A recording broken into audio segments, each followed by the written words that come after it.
আসসালামু আলাইকুম। পরিমাণগত রসায়নের আজকে আমাদের শেষ ক্লাস, ইনশাআল্লাহ আজকে শেষ করে দিব। আজকে আমাদের টাইপ 5, তিনটা টাইপ আছে।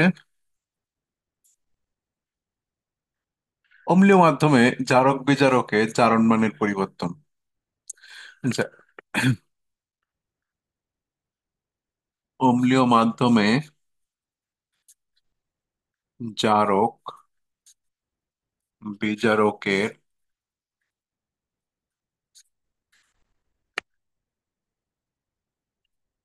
জারণ মানের পরিবর্তন। লাইনটা দিয়ে আসলে কি বলতে চাচ্ছে, এলে একটু off করে দিই। সূর্য মতো উঠেছে। জারক বিজারকের জারণ মানের পরিবর্তন, প্রথমে আসি আমরা অম্লীয় মাধ্যমে জারকেরটা দেখি। অম্লীয় মাধ্যমে জারকের জারণ মানের পরিবর্তন।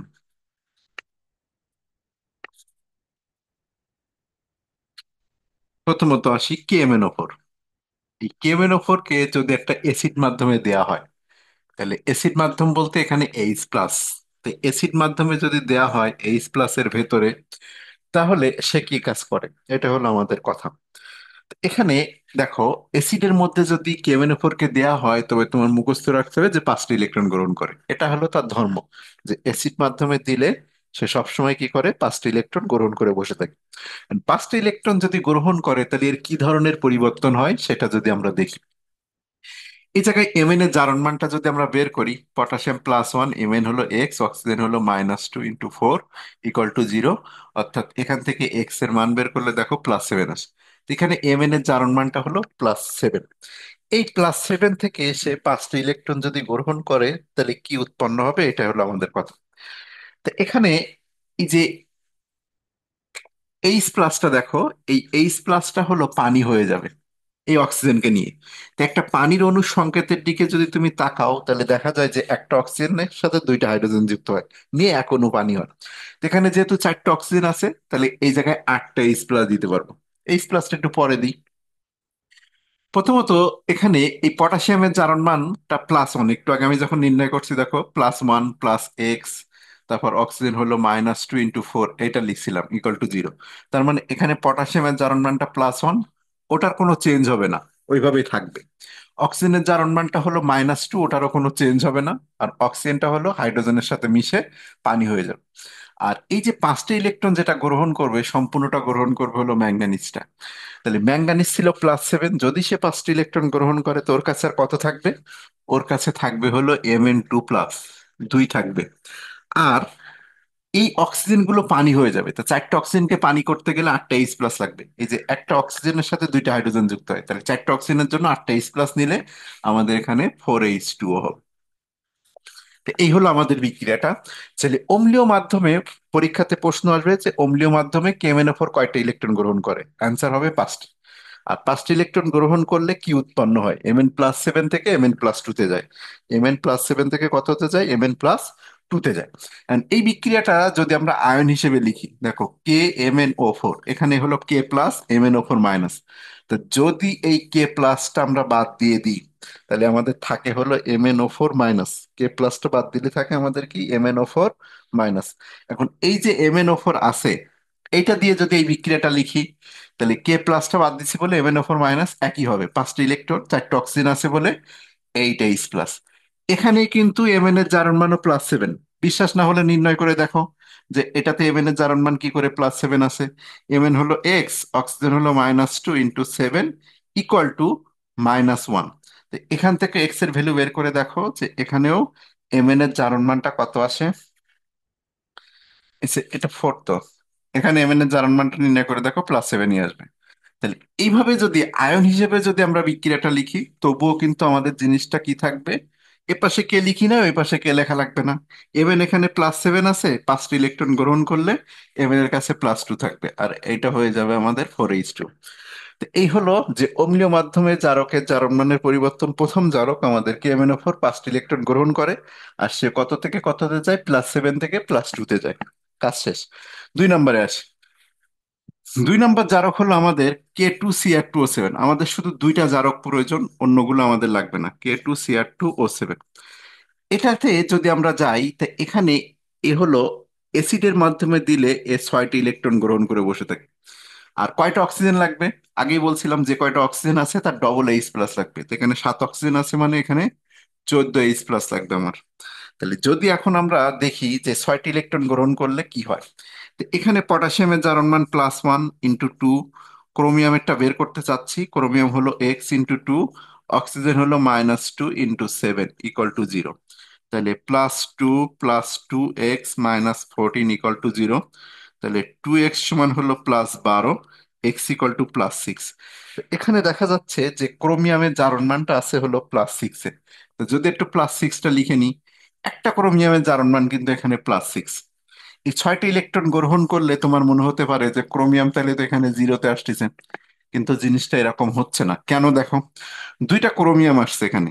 তাহলে দুইটা ক্রোমিয়াম, দুইটারই জারণ মান হলো +6।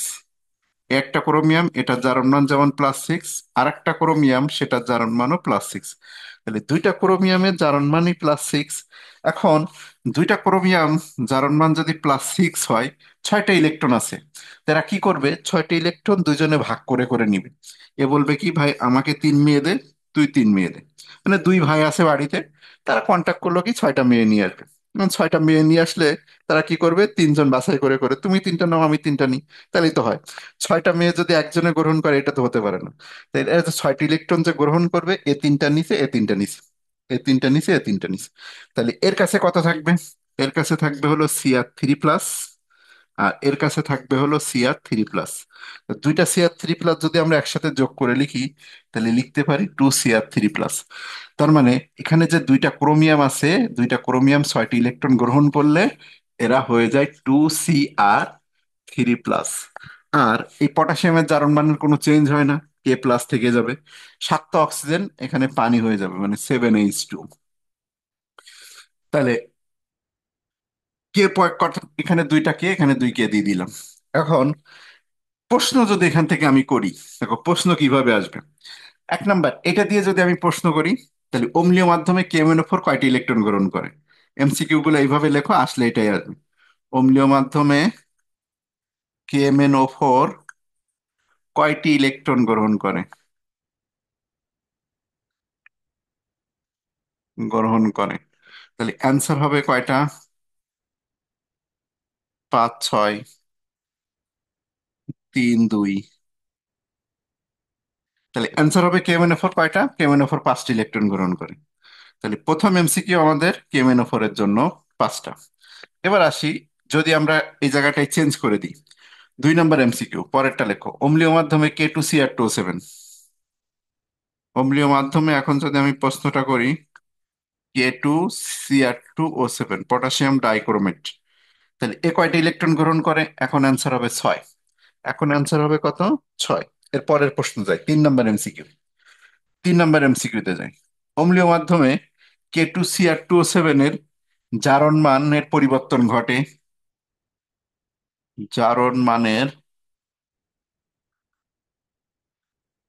পরিবর্তন ঘটে।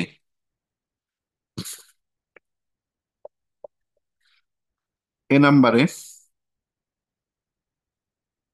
+7 থেকে +2। অপশন বি তে +6 থেকে +3। অপশন সি +2 থেকে +7। অপশন ডি +3 থেকে +6। তাহলে K2Cr2O7 অম্লীয় মাধ্যমে জারণ মানের কত চেঞ্জ হয়? দেখো, এ পাশে থাকে হলো +6, ওই পাশে যে হলো +3। তাহলে অ্যান্সার হবে +6 থেকে +3। তাহলে অম্লীয় মাধ্যমে K2Cr2O7 এর জারণ মানের পরিবর্তন ঘটে +7 থেকে, +6 থেকে +3। এবার আসি 4 নম্বর এমসিকিউ দিই। 4 নম্বর এমসিকিউ, K2Cr2O7 এর জায়গায় এখন যদি আমি KMnO4 লিখে দিই, অম্লীয় মাধ্যমে কেওনোফোরের জারণ মানের পরিবর্তন ঘটে কত? তো দেখো এখানে কত থেকে কততে গেছে, +7 থেকে +2 তে গেছে। তাহলে অ্যান্সার হবে এই যে এ নাম্বারটা, +7 থেকে +2। তাহলে এই দুইটা জিনিস দিয়ে আমাদের কয়টা এমসিকিউ দেয়? এই ধরনের 4টে এমসিকিউ তৈরি করা যায়। একটু পর আমি প্রশ্ন দেখাবো। তো অম্লীয় মাধ্যমে জারকের জারণ মানের পরিবর্তন দেখলাম, এখন আসি অম্লীয় মাধ্যমে বিজারকের জারণ মানের পরিবর্তন। অম্লীয় মাধ্যমে বিজারকের, এই জায়গায় লেখো বিজারকের জারণ মানের পরিবর্তন, আগে জারক ছিল এখন বিজারক। বিজারক হিসেবে আমাদের সব থেকে বেশি কমন জিনিস যেটা Fe2+, এটা সবসময় একটা ইলেকট্রন ছেড়ে দিয়ে Fe3+-এ যায়। বিজারক হিসেবে আমাদের সামনে যদি H2O2 আসে, তবে এটা এখানে অক্সিজেনের জারণ মানটা কত দেখো। হাইড্রোজেন হলো +1 × 2, অক্সিজেনটা বের করতে চাচ্ছি, x × 2 = 0। তাহলে +2 + 2x = 0, তাহলে 2x = -2, x হলো -1। তো এখানে অক্সিজেনের জারণ মানটা হলো -1। এ পাশে যে সবসময় অক্সিজেনটা 0 হয়ে যায়, তাহলে -1 থেকে 0 মানে তুমি বলবে একটা ইলেকট্রন ছাড়ছে, কিন্তু এরা তো একজন না, এরা তো দুইজন। এখানে যদি আমি O2 করে দিই, তাহলে একজন একটা ইলেকট্রন ছাড়লে দুইজনে দুইটা ইলেকট্রন ছাড়ে। তার মানে H2O2 কয়টা ইলেকট্রন ছেড়ে দেয়? দুইটা। আর এখানে 2H+ যেভাবে আছে লিখলাম এটা। এবার আসা যাক আমাদের 3 নাম্বার এমসিকিউ বা 3 নাম্বারটা জারক, H2C2O4। এটা অম্লীয় মাধ্যমে কয়টি ইলেকট্রন ছাড়ে? দেখো এখানে হাইড্রোজেন আছে, হাইড্রোজেন হলো +1 × 2, এইটা x × 2, অক্সিজেন হলো -2, -2 × 4 = 0। হিসাব করে দেখো এখানে এক্স এর ভ্যালু +3 আসে, এখানে এক্স এর ভ্যালু +3। তাহলে এ সবসময় +3 থেকে +2-তে পড়ে যায়। এই যে 3 থেকে 4-এ গেছে, তার মানে একটা ইলেকট্রন ছাড়ছে, কিন্তু এখানে তো কার্বন দুইটা। তাহলে এখানে যদি আমি 2 দিয়ে দিই, দুইটা ইলেকট্রন ছেড়ে দিবে। তাহলে সে কয়টি ইলেকট্রন ছাড়বে? দুইটা। একজনে একটা ইলেকট্রন ছাড়লে দুইজনে দুইটা ইলেকট্রন ছাড়ে। আর এটা হয়ে যাবে, এইচটা এখানে যা আছে তাই থাকবে, 2H+। একটা গেল জারক। আরেকটা জারক আমাদের পড়তে হবে, সেটা হলো Na2H2O3। এটা পরীক্ষাতে আসছে এর আগে। এখান থেকে এগুলো পরীক্ষাতে কিভাবে কাজে লাগতে পারে আমি একটু পরে তোমাদের দেখাচ্ছি যে কিভাবে আসে। ওটা যেমন কিভাবে আসে দেখাইছি, এখানেও কিভাবে আসে দেখালাম, দেখাবো। তো Na2H2O3-তে সালফারের জারণ মান বের করো। 3 × 2 = 6, 6 থেকে 2 বাদ দিলে 4, 4কে 2 দিয়ে ভাগ দিলে +2। এখানে সালফারের জারণ মান আছে +2। আর এপাশে যে এসে তৈরি করে হলো Na2S4O6। এখানে সালফারের জারণ মানটা হিসাব করে দেখো কত আছে। 6 × 2 = 12, 12 থেকে 2 বাদ 10, 10কে 4 দিয়ে ভাগ দিলে +2.5। তাহলে 2 থেকে 2.5-এ গেছে, 2 থেকে গেছে কত, 2.5।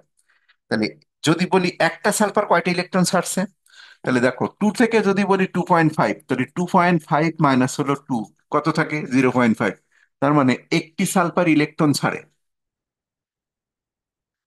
একটি সালফার ইলেকট্রন ছাড়ে, একটি সালফার ইলেকট্রন ছাড়ে কয়টি? 0.5টি। এখানে মোট সালফার কয়টা? 4টা। তাহলে এখানে একটা 2 দিয়ে সমতা করে দিই। তাহলে মোট 4টা সালফার আছে এখানে। তাহলে 4টা সালফার কয়টি ইলেকট্রন ছাড়ে? 0.5 × 4, তাহলে আসে কত, 2টি। তাহলে মোট 4টা সালফার এখানে ইলেকট্রন ছেড়ে দেয় হলো কয়টা? 2টা। তাহলে এখানে -2 হবে। আর সোডিয়াম 2টা বেড়ে গেছে, মানে সোডিয়ামটা এখানে লিখে দাও। তো এই হলো আমাদের জারক বিজারকের জারণ মানের পরিবর্তন। এর বাইরে 2টা জারক আছে, H2S। এটা আমাদের অতটা লাগে না, -2টা ইলেকট্রন ছেড়ে দিয়ে এ কি হয়ে যায়, H+ হয় আর S হয়। এটা আমাদের অতটা কাজে লাগে না, 2টা ইলেকট্রন ছাড়ে এটাও। তো এখান থেকে আসলে এত বেশি আমাদের প্রয়োজন নয়, আমাদের একটা কাজে এটা প্রয়োজন আছে। আগের 2টা খুব আসতো, আর এখান থেকে পরীক্ষাতে আসে হলো এটা। এটা হলো শুধু জেনে রাখো। আর বাকিগুলো আমরা একটু ম্যাথের জন্য কাজে লাগাবো। এখন আসা যাক, এই জারক বিজারকের আমরা যদি তুল্য সংখ্যা কাউন্ট করি, তুল্য সংখ্যা, একটা জারকের তুল্য সংখ্যা আর একটা বিজারকের তুল্য সংখ্যাগুলো আমরা একটু এখানে লিখে দিই। একটা জারকের তুল্য সংখ্যা আর একটা বিজারকের তুল্য সংখ্যা কিভাবে নেওয়া হয়। প্রথমত, এখানে বিজারক গুলো লেখা আছে বলে আমরা যদি বলি বিজারকের তুল্য সংখ্যা কি জিনিস, দেখো বিজারকের তুল্য সংখ্যা ইকুয়াল টু ম্যাথের কাজে লাগাবো, আমরা শেষ টাইপে ম্যাথ করব, আজকের শেষ টাইপে সেখানে কাজে লাগাবো বলে আমরা এটা লিখছি। বিজারকের তুল্য সংখ্যা ইকুয়াল টু, তুমি যদি এই বিক্রিয়া না মুখস্থ করো কোনো দোষ নাই। আমি বললাম কি এই বিক্রিয়া তোমার মুখস্থ করার দরকার নাই, শুধু 4 নাম্বারটা করো। এই যে বিক্রিয়া তোমার মুখস্থ করার দরকার নাই, কারণ মুখস্থ থাকবে না, তোমরা হয়তো পারবা না। তো এই বিক্রিয়া মুখস্থ করতে নিষেধ করলাম, কুরাস দিয়ে দিলাম, শুধুমাত্র 4 নাম্বারটা মনে রাখো, 4 নাম্বারটার এমসিকিউ আসছে। তো বিজারকের তুল্য সংখ্যা ইকুয়াল টু বিজারক যে আগের দুইটা কিন্তু আসে, চারক কিন্তু আসে, কেমেনোফোর কেটুসিয়ার কিন্তু আসবেই, আসে পরীক্ষাতে, আসবেই মানে আসে। কিন্তু এগুলো বিজারক গুলো আসে না, জারক দুইটা আসে, বিজারক গুলো আসে না। সুতরাং এই বিক্রিয়া না পারলেও সমস্যা নেই। তো বিজারকের তুল্য সংখ্যা ইকুয়াল টু বিজারক যে কয়টি ইলেকট্রন ত্যাগ করে, যে কয়টি ইলেকট্রন ত্যাগ করে। তাহলে বিজারক হিসেবে কে কয়টা ইলেকট্রন ত্যাগ করছে খেয়াল করো তো। আয়রন যদি কখনো আমাদের সামনে পড়ে, আয়রন একটা ইলেকট্রন ত্যাগ করছে, তার মানে আয়রনের তুল্য সংখ্যা ইকুয়াল টু 1। H2O2 দুইটি ইলেকট্রন ত্যাগ করছে, তার মানে H2O2 তুল্য সংখ্যা 2। H2C2O4 দুইটি ইলেকট্রন ত্যাগ করছে, মানে তুল্য সংখ্যা 2। আর Na2S2 আমাদের কাজে লাগবে না। এটা তুল্য সংখ্যা কত অনেকে একটু ভুল করে। দেখো এখানে 2 মোল আছে, 2 মোলের জন্য দুইটি ইলেকট্রন ছাড়ে, তাহলে 1 মোলে কয়টি ইলেকট্রন ছাড়ে। এগুলো দেখো, 1 মোল দুইটি ইলেকট্রন ছাড়ছে এই জন্য 2, 1 মোল দুইটি ইলেকট্রন ছাড়ছে এই জন্য 2। কিন্তু এটা 2 মোল দুইটি ইলেকট্রন ছাড়ছে, তাহলে 1 মোল ইলেকট্রন ছাড়ে একটা, এই কারণে তুল্য সংখ্যা কিন্তু 1। এটা একটু মনে রেখে দিও। তো এখান থেকে আমরা আসলে বিজারকের তুল্য সংখ্যা আমাদের কাজে লাগবে এটা FeSO4। Fe2+ যে কথা, FeSO4 কিন্তু সেই কথা। তাহলে এর তুল্য সংখ্যা কত? FeSO4 এর হলো 1, কারণ কি একটি ইলেকট্রন ছাড়ে। 2 নাম্বার আমাদের কাজে লাগতে পারে ম্যাথের জন্য H2O2, কয়টি ইলেকট্রন ছাড়ে। দেখো H2O2 দুইটি ইলেকট্রন ছাড়ে, এর তুল্য সংখ্যা 2। আর 3 নাম্বার আমাদের একটু কাজে লাগবে হলো H2C2O4, এটা কয়টি ইলেকট্রন ছাড়ে, এটা হলো দুইটা ইলেকট্রন ছাড়ে। এই তিনটা একটু মনে রাখো, মনে রাখলে আমাদের কাজ হয়ে যাবে। আর H2SO দুইটা, যদি এগুলো একটু মনে রাখো তোমার আরেকটা জিনিস আমি বুঝাইতে সুবিধা হবে। H2S, H2SO হলো দুইটা। এটা কেন লাগবে, কারণ একটু পরে একটা সমতা দেখাবো। আর যদি বলি পটাশিয়াম আয়োডাইড কয়টি ইলেকট্রন ছাড়ে, তবে একটা। তো এগুলো আমাদের ম্যাথের জন্য শুধু ওপরের তিনটা লাগবে। আর জারক বিজারক সমতা বিক্রিয়া দেখাবো একটু পরে, তখন এই দুইটাও কাজে লাগবে। ওকে, তাই তিনটা, ওপরের তিনটা জানলে আমাদের হয়ে যাবে। নিচের দুইটা যদি তুমি নাও জানো সমস্যা নেই, নিচের দুইটা না জানলেও সমস্যা নেই। এই Na2S2O3 না জানলেও সমস্যা নেই। তো বিজারকের তুল্য সংখ্যা দেখলাম, এবার যদি বলি জারকের তুল্য সংখ্যা। জারকের তুল্য সংখ্যা, তাহলে জারকের তুল্য সংখ্যা ইকুয়াল টু জারক যে কয়টি ইলেকট্রন ত্যাগ করে। জারক গ্রহণ করে, এটা তো ত্যাগ করে, এটা গ্রহণ করবে। জারক যে কয়টি ইলেকট্রন গ্রহণ করে। তো জারক হিসেবে আমাদের KMnO4 কয়টি ইলেকট্রন গ্রহণ করে, 5টা, একটু আগে দেখাইলাম। জারক হিসেবে আমাদের K2Cr2O7 কয়টি ইলেকট্রন গ্রহণ করে, K2Cr2O7 6টা। তো এই দুইটা মনে রাখলে আমাদের কাজ শেষ। এখন এটা কেন পড়াচ্ছি, এটা তো আমাদের ম্যাথের কাজে লাগবে। প্রথমত তুল্য সংখ্যাগুলো ম্যাথে লাগবে, দ্বিতীয়ত এগুলো দিয়ে তোমাদের আয়ন ইলেকট্রন পদ্ধতির সমতা ছাড়াও রিটেনের সমতা আছে। তারপরেও তোমরা মেডিকেল পরীক্ষা দিবা, ওইখানে একটা প্রশ্ন খুবই জনপ্রিয় আছে। যেমন তোমাদের বলবে যে KMnO4 এর সাথে FeSO4, আর এখানে আছে H2SO4। এখানে জারক বিজারক, এখানে উৎপাদ লেখা আছে। উৎপাদ লিখে বলছে কি, যে এই বিক্রিয়াতে জারক বিজারকের মোল সংখ্যার অনুপাত কত। তো এই প্রশ্ন খুবই ইজি একটা জিনিস, কিন্তু তোমাদের কাছে খুবই বিদঘুটে। এই বিক্রিয়াতে জারক বিজারক মোল সংখ্যার অনুপাত কত, মোল সংখ্যার অনুপাত। এতগুলো পড়ানোর একটাই কারণ, কারণ এই এমসিকিউটা যাতে তোমাদের আর সমস্যা না থাকে। যদি এটা ভার্সিটিতে আজ পর্যন্ত তাই নয়, কিন্তু দিতে পারে। আর পরীক্ষাতে যদি বলো কি আসবে, ওই অম্লীয় মাধ্যমে প্রথম যে দুইটা লিখছি, KMnO4 আর K2Cr2O7, ওই দুটো আসে। বাকিগুলোর কিন্তু বিক্রিয়া আসবে না। এটা এমসিকিউ আছে বইয়ে অনেকগুলো। তো KMnO4 H2SO4 এই বিক্রিয়ায় জারক বিজারকের মোল সংখ্যার অনুপাত।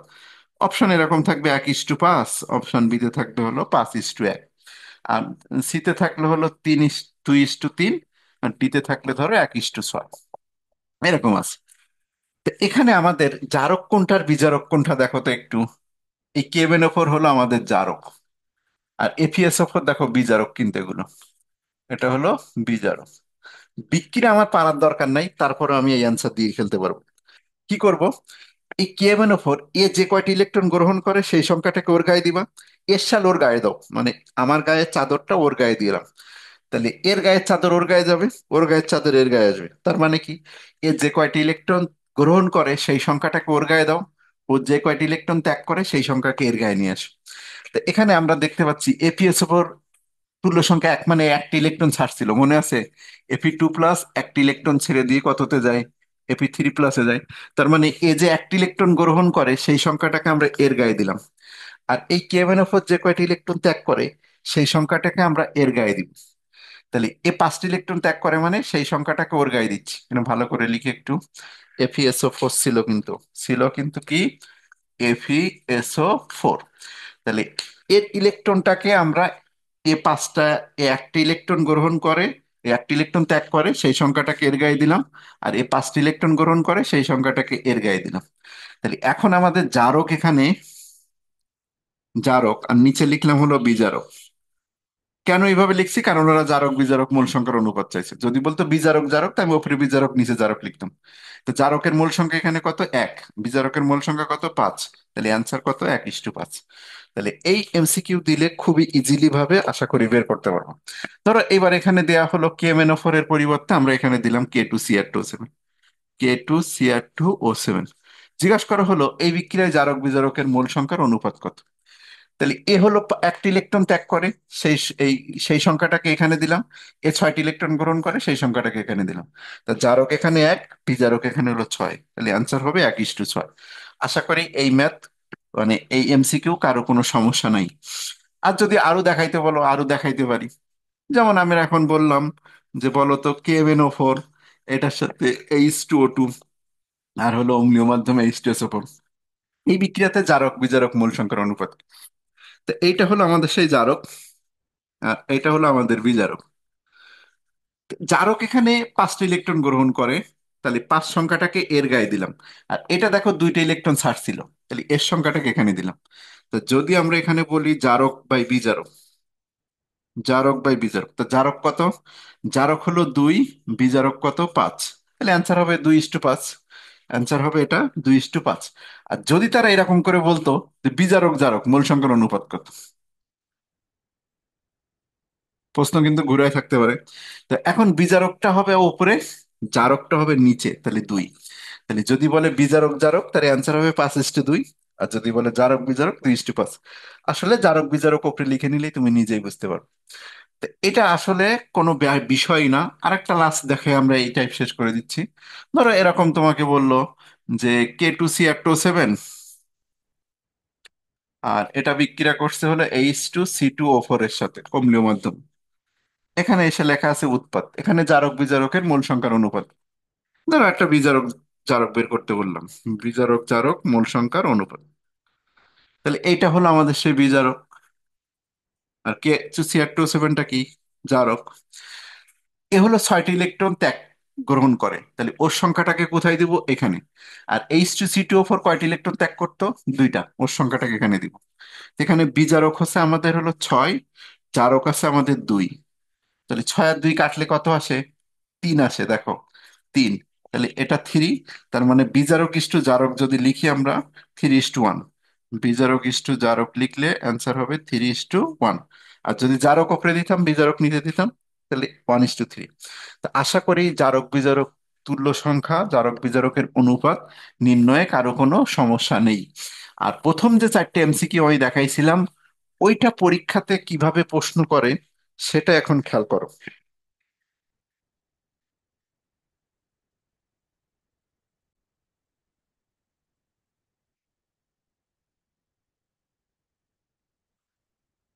ওকে, এখানে আমাদের যে প্রশ্ন সেই প্রশ্নে আমি চলে যাই। দেখো, এই যে কেবেনোফোরের জারণ মান, এটা কিন্তু একটু আগে দেখলাম যে বিক্রিয়া সরাসরি যে আছে তার প্রমাণ তোমাকে দেখাইলাম। 8 2 23 24। তো MnO4H+ ইলেকট্রন, এখানে H+ কয়টা হবে সেটা খুব সহজে বলা যায়। যে কয়টা থাকবে, মানে এখানে যে কয়টা অক্সিজেন থাকবে তার ডবল H+ হবে, তাহলে এখানে 4 থাকলে এখানে 8H+ হবে। আর কেএমএন ওপর কয়টি ইলেকট্রন গ্রহণ করতো? 5টি ইলেকট্রন গ্রহণ করতো, মনে আছে কিনা? Mn2+ যায়, তাহলে 5টি ইলেকট্রন গ্রহণ করে Mn2+ যায়। কত মোল ইলেকট্রন জড়িত? তাই এখানে কয় মোল ইলেকট্রন জড়িত? 5 মোল ইলেকট্রন জড়িত। তা অম্লীয় মাধ্যমে কেএমএন ওপর কয়টি ইলেকট্রন গ্রহণ করে? 5টা। এটা এটার একটা আলাদাই আছে, একটু পরে যাই। অম্লীয় মাধ্যমে কেএমএন ওপর কয়টি ইলেকট্রন গ্রহণ করে? কেএমএন ওপর 5টি ইলেকট্রন গ্রহণ করে, অর্থাৎ এখানে অ্যান্সার হবে 5। এরপরে চলে যাচ্ছে আমরা পরের প্রশ্নে।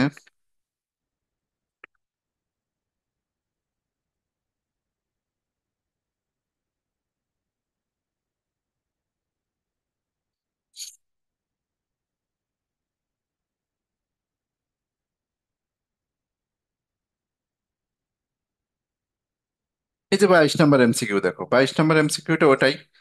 এখানে জাস্ট ওর একটা 2 গুণ দিয়ে আকারে দিছে। তাহলে 22 নম্বর এমসিকিউটা আমি যদি বোর্ডে একটু বড় করে দেখাই, দেখো 22 নম্বর এমসিকিউ বলছে কি, যে MnO4 16H+Ne বিক্রিয়াতে কি কি সঠিক আছে? এন এর জারণ সংখ্যা 7 থেকে 2 হয়েছে। তো এটা হলো এখানে জারণ সংখ্যা 7 থেকে 2 সঠিক তথ্য।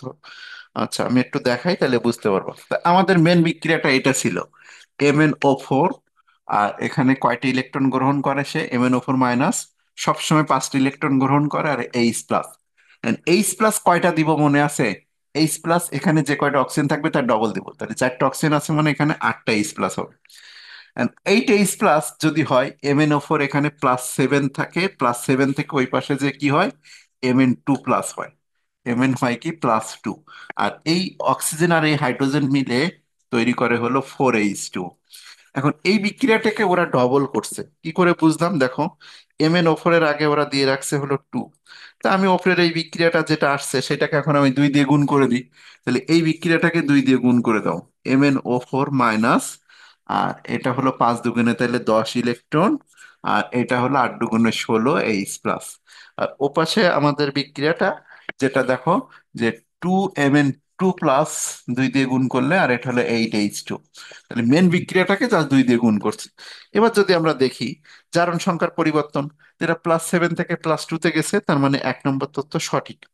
2 নম্বর তথ্য, Mn2+ 2টি ইলেকট্রন গ্রহণ করে, এটা তো ভুল কথা।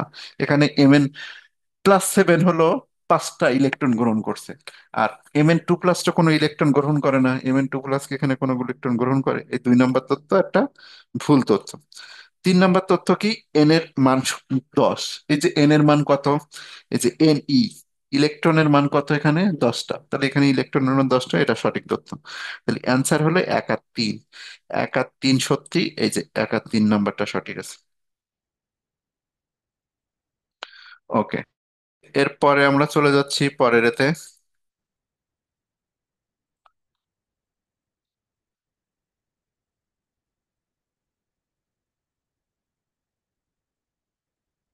41, প্রশ্ন নম্বর 41, দেখো এই একই প্রশ্ন।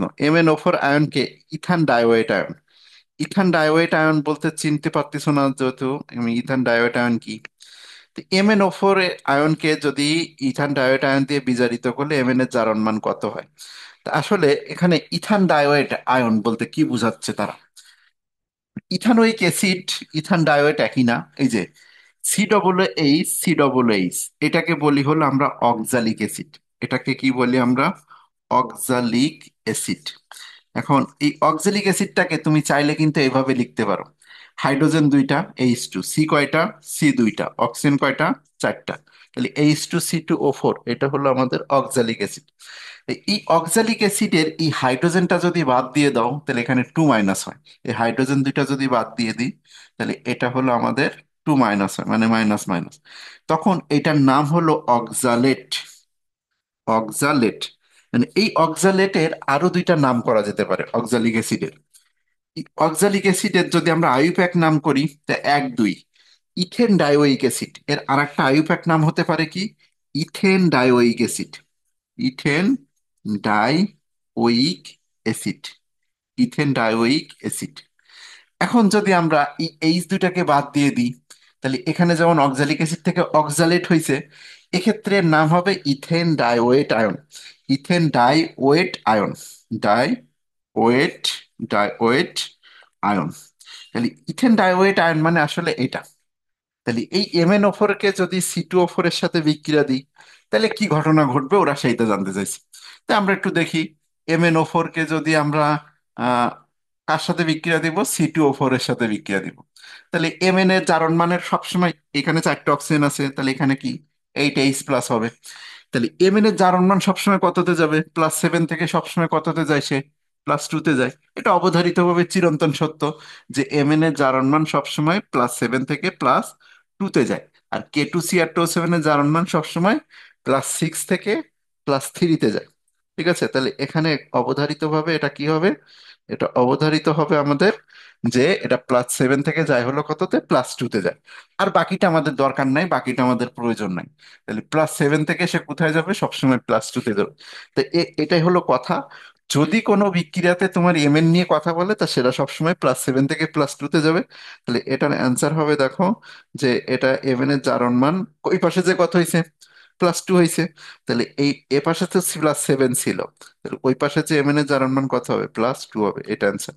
আর যদি এই জায়গাটায় আমরা Cr2O7 দিতাম, যদি এটা বলে Cr2O7 কে ইথান ডায়োড আয়নের সাথে বিক্রিয়া দিলে কি হবে, তাহলে এই Cr2O7 এ পাশে +6 থাকে, ওই পাশে যে কি তৈরি করে, 2Cr3+ তৈরি করে। তাহলে সেক্ষেত্রে যদি Cr2O7 থাকে আমাদের অ্যান্সার হবে +3। তাহলে অম্লীয় মাধ্যমে যদি জারক বিজারকের জারণ মানের পরিবর্তন বলে, এটাই আসে বারবার, এটাই পরীক্ষাতে আসে। তাহলে এই হলো আমাদের অম্লীয় মাধ্যমে জারক বিজারকের জারণ মানের কি, জারক বিজারকের জারণ মানের পরিবর্তন। এই টাইপটা ভার্সিটির জন্য ইম্পর্টেন্ট, মেডিকেলের জন্য আসা অতটা না।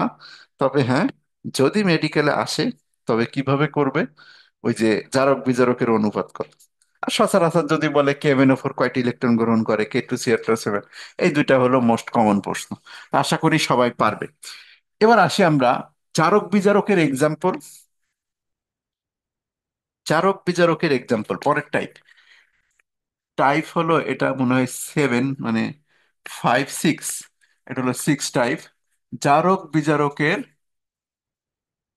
এক্সাম্পল, এখন এটা ভার্সিটি আর মেডিকেলের জন্য আলাদা। ভার্সিটির জন্য কিভাবে পড়বো আর মেডিকেলের জন্য কিভাবে পড়বো আমি আলাদা করে লিখবো। প্রথমে আসি ভার্সিটির জন্য। যদি তুমি ভার্সিটি অ্যাডমিশন দিতে যাও তবে শুধুমাত্র এইটুকু পড়লেই হবে যে কোনটি জারক কোনটি বিজারক। ভার্সিটি কখনো বলবে না কোনটি গ্যাসীয় জারক কোনটি গ্যাসীয় বিজারক, তরল বিজারক, এভাবে বলবে না। তো ভার্সিটির জন্য যদি আমরা যাই, তো জারক বিজারক উভয়, প্রথমে সব থেকে বেশি ইম্পর্টেন্ট হলো জারক বিজারক উভয় ধর্ম আছে, জারক বিজারক উভধর্মী। উভধর্মী কারা আছে দেখি, এখানে মাত্র 5টা মনে রাখতে পারো, H2O2, sulphur dioxide, HNO2, O3, এই চারটা হলো মোস্ট কমন। আর এরপরে হলো Fe2+ লিখতে পারো বা FeO, Fe2+ যে কথা, FeO সেই কথা। এই 5টা যদি তুমি মনে রাখো এনাফ। জারক বিজারক পরীক্ষাতে এই 5টার মধ্যে থাকবে যে জারক বিজারক উভয় ধর্ম আছে কোন 5জনের, এই 5জনের। এরপরে যদি যাই যে শুধু জারক কারা, এটা ভার্সিটির জন্য লিখছি, মেডিকেলের জন্য আমি আলাদা করে লিখবো আবার। জারক, জারক কারা, শুধু জারক। শুধু জারক হলো ওই যে আমরা একটু আগে শিখলাম KMnO4, তারপরে হলো K2Cr2O7 জারক। আর কে জারক আছে আমাদের, আর জারক আছে হলো কপার সালফেট জারক। ঠিক আছে, এই কয়টা মোস্ট কমন। এর বাইরে যদি তুমি বলো জারক, এই H2SO4 হলো জারক। এই কয়টা মনে রাখো আর দরকার নাই, বেসিক্যালি এই 3টা মনে রাখলেই তোমার কাজ চলে যাবে। KMnO4, K2Cr2O7, copper sulphate জারক। এবার যদি আমি বলি যে বিজারক কারা, আচ্ছা এর বাইরে যদি লাগে না, এই অক্সিজেন কিন্তু জারক। আর ওই যে ফ্লোরিন গুলো আছে না, হ্যালোজেন গুলো, ওই হ্যালোজেন গুলো সবগুলো জারক। ফ্লোরিন, ক্লোরিন, ব্রোমিন, আয়োডিন, এগুলো হলো জারক। আর আছে পটাশিয়াম ক্লোরাইড, KClO3 জারক। তো ওগুলো আমাদের লাগবে না। আমরা যদি বলি মোস্ট ইম্পর্টেন্ট কয়টা, মোস্ট ইম্পর্টেন্ট হলো KMnO4, K2Cr2O7, copper sulphate, oxygen, এই কয়টা মনে রাখো। আর হ্যালোজেন তো দেখলেই বুঝতে পারবো যে fluorine, chlorine, group bromine, iodine হলো জারক। আর উপরে সবগুলোই ইম্পর্টেন্ট, এটা বাদ দেওয়া যাবে না। এবার যদি বলি বিজারকের এক্সাম্পল দেখো, বিজারক কারা কারা। বিজারক হলো Fe, এই এফি টু প্লাস কিন্তু জারক বিজারক উভয় হয়। দেখে জারক বিজারক হয় বলে এখানে এফি এসও ফোর লিখে রাখলাম। এটা জারক বিজারক কিন্তু দুইটাই হয়। আচ্ছা, এরপরে আমাদের আছে হলো পটাশি এই H2C2O4, H2C2O4, Na2S2O3, most common, very very important কিন্তু এটা। আচ্ছা, এরপরে কি আছে, পটাশিয়াম আয়োডাইড আছে, আর H2S আছে। এই কয়টা মোস্ট ইম্পর্টেন্ট হলো, এই কয়টা। ঠিক আছে, H2C2O4, পটাশিয়াম আয়োডাইড আর H2O2 বাদ গেল। ওকে, তাহলে এই কয়টা হলো আমাদের বিজারক। এর বাইরে যদি বলো বিজারক আমাদের কি পড়তে হবে, হাইড্রোজেন হলো একটা বিজারক, কার্বন মনোঅক্সাইড হলো একটা বিজারক। এই দুইটা একটু মনে রেখে দিও যে হাইড্রোজেন আর কার্বন মনোঅক্সাইড হলো বিজারক। তাহলে ভার্সিটির জন্য আমাদের এইটুকু এনাফ। কে তরল, কে গ্যাস, কে লিকুইড দরকার নেই। আর মেডিকেলের জন্য তরল, গ্যাসীয় এগুলো কিন্তু লাগবে। তো একটু পরে আমি আবার চার্ট আকারে তৈরি করে দিচ্ছি যে কিভাবে আমরা মেডিকেলের জন্য এটা পড়তে পারি। তো ভার্সিটির প্রশ্নগুলো আগে একটু দেখে আসি।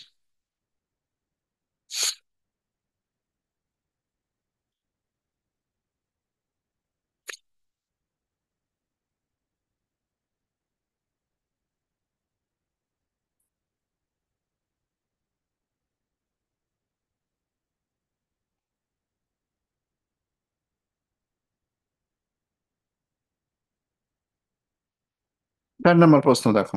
4 নম্বর প্রশ্নতে বলা হচ্ছে কি, আচ্ছা, নিচের কোনটি জারক ও বিজারক উভয় রূপে কাজ করে? এই Fe2+, খেয়াল করে দেখো, এই যে Fe2+, দেখো জারক ও বিজারক উভয় রূপে কাজ করে।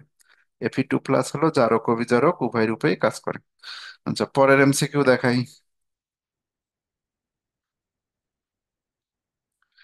9 নম্বর এমসিকিউ দেখো। 9 নম্বর এমসিকিউতে বলা হচ্ছে কি, যে কোনটি জারক পদার্থ নয়? তো এই যে হ্যালোজেন দেখো, হ্যালোজেন গুলো হলো জারক। তারপর হাইড্রোজেন হলো কি, বিজারক। এই যে বিজারক পেয়ে গেছি আমরা, হাইড্রোজেন বিজারক, এটা হ্যালোজেন জারক।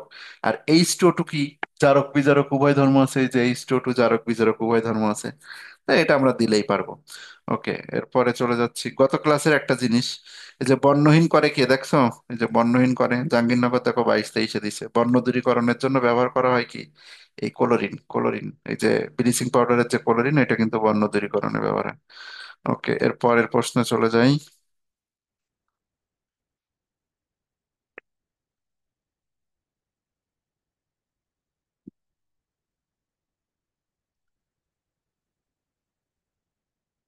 30 নম্বর প্রশ্ন দেখো, নিচের কোনটি বিজারক?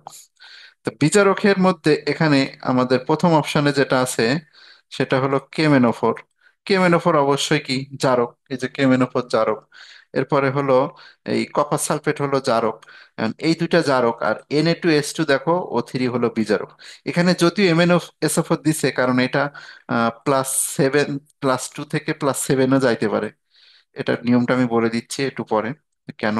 এই বি নাম্বারটা অ্যান্সার হয় কারণ এটা +2 থেকে +7-এ যাইতে পারে, 5টি ইলেকট্রন ছেড়ে দিই। এই জন্য ওটা অ্যান্সার নেওয়া যায়, তবে ওটা অ্যান্সার দেওয়া যাবে না। এখানে এইটা হলো আমাদের অ্যান্সার। ওরা কিন্তু অ্যান্সার সিটা নিবে, কারণ কি, এই Na2S2O3 দেখো ডিরেক্ট বইয়ে দেয়া আছে যে এটা হলো বিজারক, এই জন্য এটা দেয়া।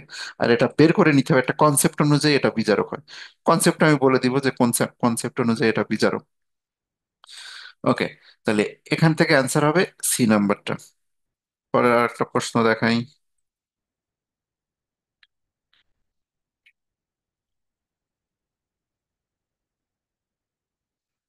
43 নম্বর এমসিকিউ দেখো, অবস্থা ভেদে জারক ও বিজারক খুবই ইম্পর্টেন্ট আসে।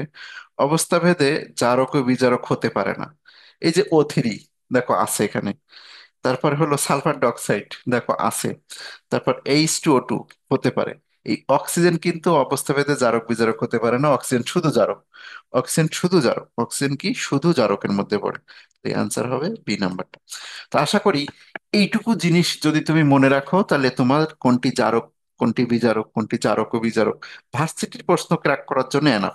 এইটুকু যদি ভার্সিটির জন্য ক্র্যাক করো, মানে এইটুকু পড়লে ভার্সিটি ক্র্যাক হয়ে যাবে। এখন কথা হলো যেটা বলছিলাম, যে এই জারক বিজারক আর একটা জিনিস আমি বলবো, যে ধাতু দেখো, আস আর ইক তো তোমরা ছোটবেলা থেকে শিখে আসছো, যে কোনটি আস আর কোনটি ইক। যেমন এফি যদি 2+ হয়, আমরা শিখছি হলো সেটার নাম হলো ফেরাস। এটাকে কি বলে, ফেরাস। আর এফি যদি 3+ হয় সেটাকে বলে হলো ফেরিক। এফি যদি 2+ হয় তাহলে সেটা হলো ফেরাস, আর 3+ হলো ফেরিক। আর আস মানে হলো নিম্ন জারণমান, আর ইক মানে হলো উচ্চ জারণমান। যেমন কপারের হলো কিউ+, আর কপার 2+টা হলো কিউপ্রিক, কপার 2+। এরকম আর কি আছে, এইউ শুধু প্লাসটা হলো অরাস, আর এইউ 3+টা হলো অরিক। তারপর হলো পিবি 2+টা হলো প্লাম্বাস, আর পিবি 2+টা হলো প্লাম্বিক। তারপর এসএন 2+টাকে বলে এস্টেনাস, এসএন 4+টাকে বলে এস্টেনিক। মানে এদের দুইটা করে জারণমান আছে, প্রথমটাকে বলে আস, দ্বিতীয়টাকে বলে ইক। এস্টেনাস এস্টেনিক, ফেরাসফেরিক। ফেরাসফেরিকটাকে আমরা এইভাবে লিখি, Fe2+, আর হলো Fe3+। আর কপার 2+টাকে বলি আমরা কিউপ্রাস, কিউপ্রিক। এস্টেনাস, এটা হলো অরাস, আর হলো অরিক। এগুলো সব কিন্তু মুখস্থ রাখতে বলতেছি না আমি, জাস্ট নিয়মটা একটু ধরে দেবো, প্লাম্বাস আর কি প্লাম্বিক। এখন এগুলো লিখলাম কেন? এই নিম্ন জারণমান যেটা, যেটাকে আস বলি, নিম্ন জারণমান গুলোকে আমরা সবসময় কি বলি, এটাকে বলি আস। আর উচ্চ জারণমানটাকে আমরা বলি হলো ইক। আর নিম্ন জারণমানটাকে বলে আস, উচ্চ জারণমানটাকে বলে ইক। নিম্ন জারণমানটা কি করতে পারে দেখো, নিম্ন জারণমান যেমন এস্টেনাস দুইটা ইলেকট্রন ছেড়ে দিয়ে এস্টেনিকে যেতে পারে, 4+ হতে পারে। আর উচ্চ জারণমানটা ইলেকট্রন গ্রহণ করে আবার নিম্ন জারণমানে আসতে পারে। তাহলে যেহেতু নিম্ন জারণমানটা ইলেকট্রন ছাড়তে পারে, আর আমরা ভালো করেই জানি বিজারক ইলেকট্রন ছাড়ে, সুতরাং সকল ধাতুর আস, এখানে লিখে রাখতে পারো যে সকল ধাতুর আসগুলো, সকল ধাতুর আস, আসগুলো হলো বিজারক। এটা একটা কনসেপ্ট অনুযায়ী মনে রাখতে হয়। তাহলে এইগুলো হলো সব বিজারক। এই যে আস মানে এগুলো ইলেকট্রন ছেড়ে দিতে পারে, এগুলো ইলেকট্রন ছেড়ে দিতে পারে, ইলেকট্রন যেহেতু ছাড়তে পারে এই জন্য সকল ধাতুর আঁচগুলো হলো বিজারক। আর যদি বলি ইক গুলো কি হবে, তাহলে এখানে হলো সকল ধাতুর ইক, ইক গুলো হলো জারক। সকল ধাতুর ইক, সকল ধাতুর ইক, সকল ধাতুর ইক গুলো জারক কেন? কারণ ইক গুলো ইলেকট্রন গ্রহণ করে এখানে আবার ফেরত আসতে পারে। যেমন প্রথমটা দেখাই, দেখো এই যে এসএন 4+, এসএন 4+ কিন্তু দুইটা ইলেকট্রন গ্রহণ করে আবার এসএন 2+ আসতে পারে। তার মানে ইকগুলো হলো ইলেকট্রন গ্রহণ করতে পারে বলে জারক, আজগুলো ইলেকট্রন ছাড়তে পারে বলে বিজারক। এই দুইটা লাইন একটু মনে রাখ। তা এইটা হলো আমাদের ভার্সিটির জন্য। যদি মেডিকেলে আমাদের আসে যে জারক বিজারকের এক্সাম্পল, ওরা বলবে কি যে কোনটি তরল কোনটি গ্যাসীয়, এভাবে ওরা জিজ্ঞাসা করবে। তো প্রথমে আমরা আসি যে এটা এখন মেডিকেলের জন্য, এখন যেটা আমরা লিখতেছি লেখো মেডিকেল, ম্যাটের জন্য। মেডিকেলের জন্য জারক ও বিজারক উভয়। প্রথমে আসো জারক ও বিজারক। এখন এখানে আমাদের টেকনিকটা কি হবে? এখানে আমাদের টেকনিকটা হবে ভিজুয়ালাইজেশন। ভিজুয়ালাইজেশন মানে কি, জারক বিজারক উভয় ধর্ম একটু লিখে নি। ভিজুয়ালাইজেশন মানে কি, যে তোমার নিজের কনফিডেন্স অনুযায়ী যে তুমি আজ পর্যন্ত কত ক্লাস পড়ছো, তুমি ক্লাস 2 পর্যন্ত পড়ছো, এই ক্লাস 2 না ক্লাস 12 পর্যন্ত পড়ছো। এই ক্লাস 12 পর্যন্ত পড়া পর্যন্ত তুমি কেমিস্ট্রি তো কম পড়ো নাই জীবনে। তাই জীবনে কেমিস্ট্রি পড়ছো, তোমার তো ন্যূনতম এইটুকু ধারণা আছে যে অক্সিজেন একটা গ্যাস, কার্বন ডাই অক্সাইড একটা হলো গ্যাস, কেএমএনও4 একটা হলো, এই যে কেএমএনও4 একটা সলিড পদার্থ, তারপরে এই যে H2SO4 একটা তরল পদার্থ। এইসব জিনিস তো তোমার এমনিতেই জানা।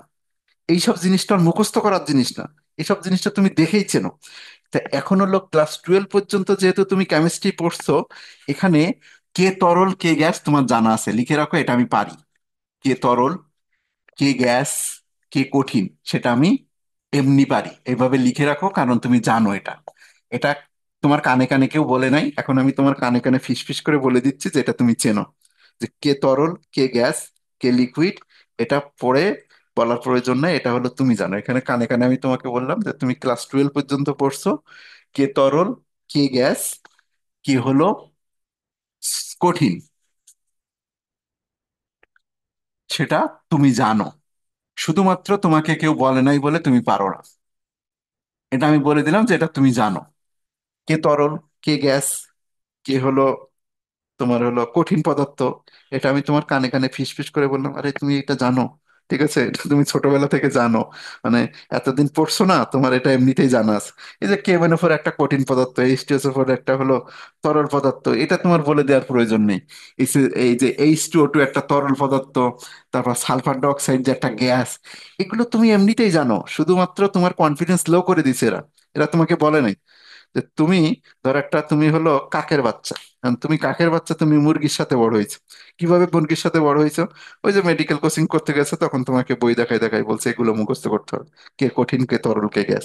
তখন ওই যে তোমাকে বলছে যে তুমি একটা কাকের বাচ্চা, তুমি যে আকাশে উঠতে পারো, এটা তোমাকে বলে দেয় নাই। কারণ আমি তোমাকে বলে দিলাম, আরে তুই তো কাকের বাচ্চা, তুই কিন্তু আকাশে উঠতে পারিস, একটু চেষ্টা কর, দেখবা উঠতে পারো। ঠিক আছে, তাহলে আমি তোমার কানে কানে এখন ফিস ফিস করে বললাম যে তুমি তো কাকের বাচ্চা, তুমি কিন্তু আকাশে উড়ার ক্ষমতা রাখো, তুমি বগের বাচ্চা, তুমি আকাশে উঠতে ক্ষমতা রাখো।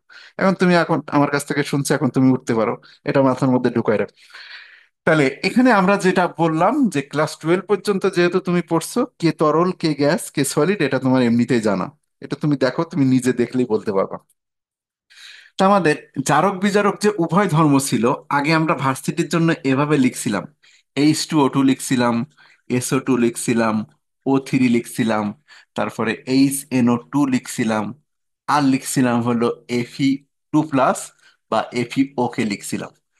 তো এখানে আমি যদি এখন তোমাকে আলাদা করতে বলি যে কোনগুলো গ্যাস, এইগুলোর মধ্যে গ্যাস কোনটা, কোনটা তরল, আর কোনটা কঠিন, দেখো তো তুমি নিজে নিজে পারো কিনা। আমার না বললেও দেখো তুমি নিজে পারো। তুমি ভালো করেই জানো এই সালফার ডাইঅক্সাইড একটা গ্যাস, ওজোন একটা গ্যাস, এইচএনও3 না এইচএনও2, আর গ্যাস নাই। এই H2O2 যে একটা তরল, এটা তুমি কিন্তু নিজেই জানো। এইচএনও2 যে একটা তরল, এটা তুমি নিজেই জানো। আর এটা ধাতু, এটা ধাতু তো আর কঠিন ছাড়া কিছু হবে না। তো এই ধাতু FeO বা Fe2+, যেটা এটা যে একটা কঠিন পদার্থ, এটা তুমি এমনি পারো।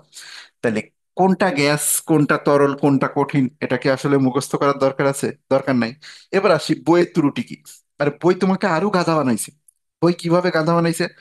বইয়ে এরকম লিখছে, এই এই যে গ্যাস না, এটার পাশে লিখছে সালফার ডাইঅক্সাইড।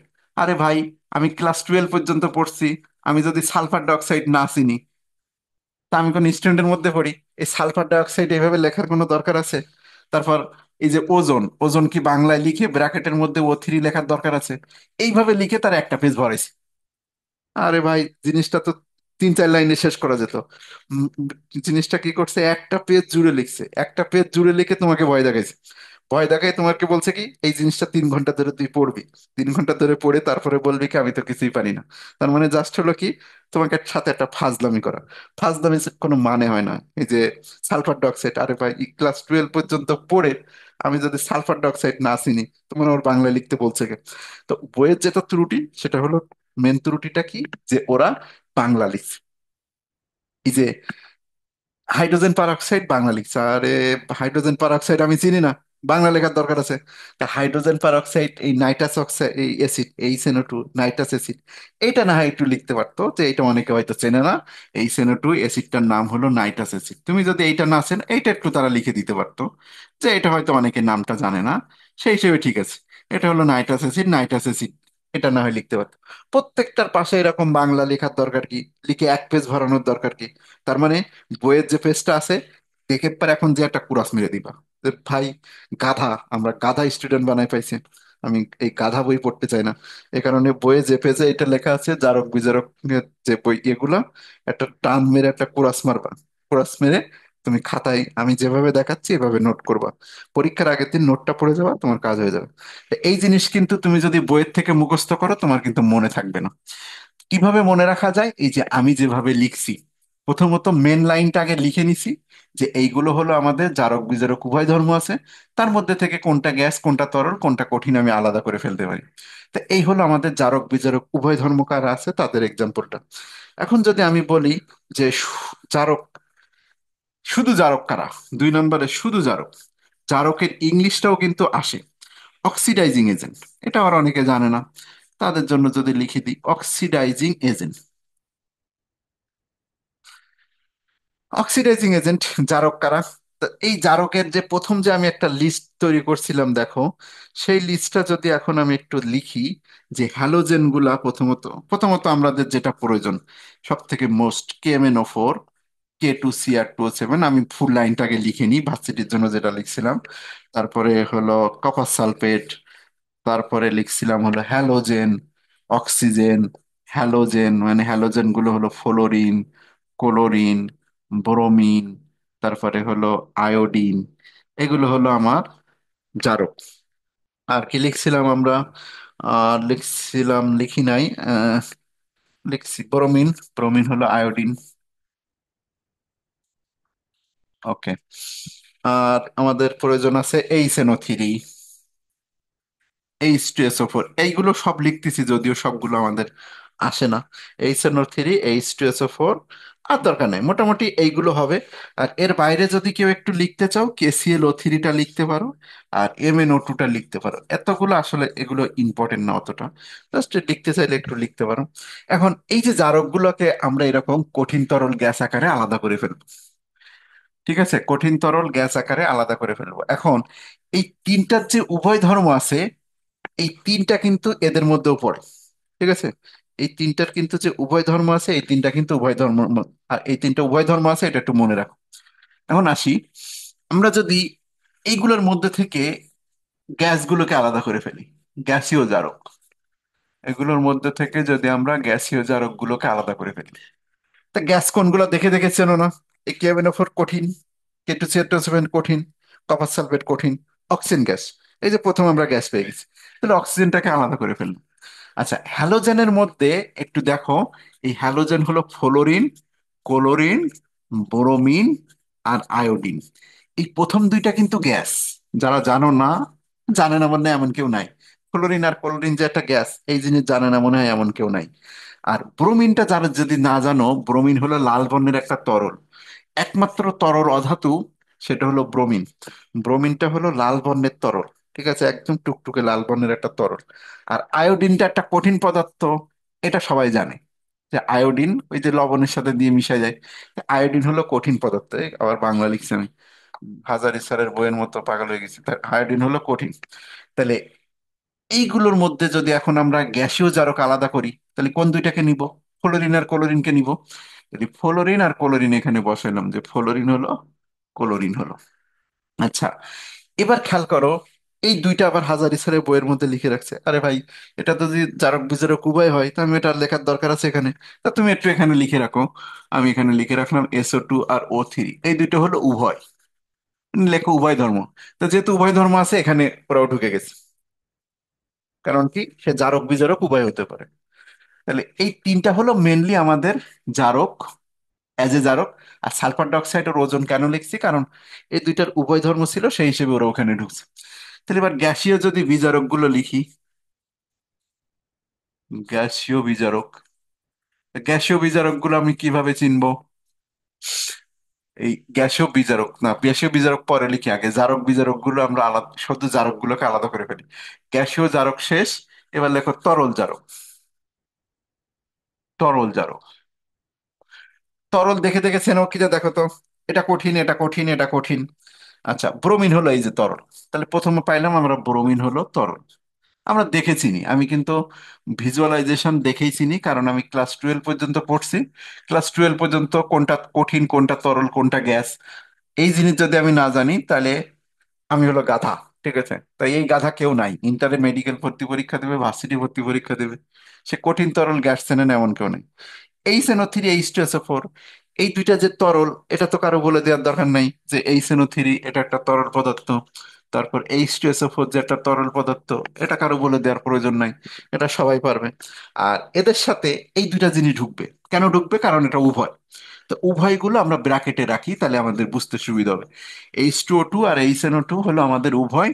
এই দুইটা হলো আমরা ব্র্যাকেটে লিখে রাখলাম, যাতে আমাদের ব্রেনের প্রেশার কমাই দিলাম। আর উভয় বলে তো ঢুকে গেছে, এরা উভয় বলে ওর মধ্যে ঢুকছে। তাহলে গ্যাসীয় জারক গেল, তরল জারক গেল। এবার যদি আমি বলি কঠিন জারক, কঠিন পদার্থ চেনে না এমন কেউ নাই, ছোটবেলা থেকে দেখে দেখে আসতেছে যে KMnO4 যে একটা কঠিন পদার্থ, এটা দেখলে আমি বলতে পারি। K2Cr2O7 যে একটা কঠিন পদার্থ, আমি দেখলেই বলে দিতে পারি। কপার সালফেট যে একটা কঠিন পদার্থ তুতে, এটা আমি দেখেই বলে দিতে পারি। আর এই যে এখানে আয়োডিনটা আছে, আয়োডিনটা কঠিন, তা আয়োডিনটা এখানে ঢুকলো। আর এই যে KClO3 MnO2, এটা যে কঠিন পদার্থ KClO3, এটা আমি এমনিতেই দেখে বলে দিতে পারি। আর MnO2 যে একটা কঠিন পদার্থ, এই যে MnO2, এটা আমি দেখেই বলে দিতে পারি।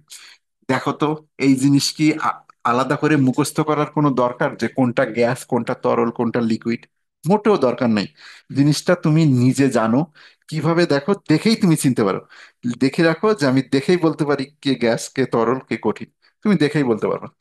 তাহলে আমরা জারক শেষ করে ফেলছি। দেখছো, এই যে প্রথমে লিখলাম এখান থেকে আলাদা আলাদা করে ফেললাম। তবে তুমি অপশন দেখলে নিজেই বলতে পারবা কোনটা কি জিনিস। ওকে, এবার জারক শেষ, এবার আসি বিজারক। এই উভয় ধর্মগুলো আমরা এখানে লিখে রাখলাম, হ্যাঁ। উভয়গুলো এখানে থাক, আবার লাগবে। তো এবার আসি আমরা বিজারকের এক্সাম্পল গুলো এভাবে লিখে ফেলি। এখন আসি রিডিউসিং এজেন্ট। দেখো, বিজারক, বিজারক মানে হলো রিডিউসিং এজেন্ট। রিডিউসিং এজেন্ট গুলো যদি আমরা এভাবে করে ফেলি, তো রিডিউসিং বা বিজারক গুলোকে শুরুতে আমরা লিস্ট আকারে লিখে ফেলি। আমাদের মেন বিজারক ছিল কি? এফি, বা Fe2+, যেটা, বা FeSO4 যেটা। FeSO4 ছিল, বা Fe2+ ছিল। Fe2+টাও পরে লিখলে ভালো হয়। আমরা হাইড্রোজেন লিখি, কারণ এফি হলো উভধর্মীর মধ্যে আছে। হাইড্রোজেন লিখি, কার্বন মনোক্সাইড লিখি, কার্বন ডাইঅক্সাইড না, কার্বন মনোক্সাইড লিখি। তারপরে লিখি হলো H2S। H2Sটা পরে লিখি, হ্যাঁ। H2C2O4 লিখি। তারপরে হলো Na2S2O3 লিখি। এবার লিখি হলো H2S। আর কি ছিল আমাদের? পটাশিয়াম আয়োডাইডকে লিখি। এগুলো ছিল আমাদের বিজারক। আর কি ছিল এর মধ্যে? Na2S2O3, মেন মেন মেন জিনিসগুলো ঢুকে গেছে। আর এখানে আমাদের কনফিউজিং কিছু জিনিস আছে, এগুলো হলো বইয়ে আছে, এই জন্য লিখলাম HSO3 HBr। এগুলো হলো কনফিউশন তৈরি করে এটা। কারণ H2SO4 আমরা লিখছিলাম ওইখানে, আবার এখানে H2SO3 লিখতেছে, এই কারণে এটা একটু কনফিউশন তৈরি করে। এ কারণে এটা লিখে রাখা ভালো। তা এবার এই জিনিসগুলোকে আমরা, এই গ্যাস নাকি কঠিন নাকি তরল, দেখো তো আলাদা করতে পারি কিনা। তো প্রথমে আসি আমরা গ্যাসীয় বিজারক। দেখি আমরা গ্যাস আলাদা করতে পারি কিনা। হাইড্রোজেন যে একটা গ্যাস, এই জিনিস মনে হয় মায়ের পেট থেকে বের হয়ে, যখন সে, মায়ের পেট থেকে বললে একটু বেশি বলা হয়ে যাবে, যখন সে ক্লাস 4-5-এ যায়, তখন সে জানে যে হাইড্রোজেন নামে একটা গ্যাস আছে। আচ্ছা, কার্বন মনোক্সাইড যে একটা গ্যাস, এটা তো কারো বলে দেওয়ার দরকার নেই। তাহলে এইটা। আর এখানে দেখো, উপধর্মী আছে দুইটা। তো অ্যাজ এ উপধর্মী বলে এরা এখানে বসে যাচ্ছে, SO2 আর হলো O3।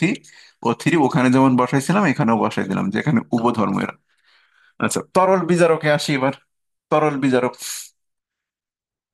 তরল বিজারকের মধ্যে এই যে H2SO3, এটা হলো আমাদের তরল। আর HBr হলো তরল। এটা একটু লিখে রাখো, এটা লেস ইম্পর্টেন্ট, এই দুটো আসবে না। আর কঠিন বিজারক দেখো, দেখেই চিনতে পারো। H2C2O4, এইটা একটু কন্ট্রাডিকশন হতে পারে সবার মধ্যে। এই যে H2C2O4, এটা তো হলো অক্সালিক অ্যাসিড, লিকুইড হওয়ার কথা। কিন্তু সমস্যা হলো, এই এমন এক অ্যাসিড, একে যদি তুমি খালি অবস্থায় রেখে দেবে পানি ছেড়ে দেয়।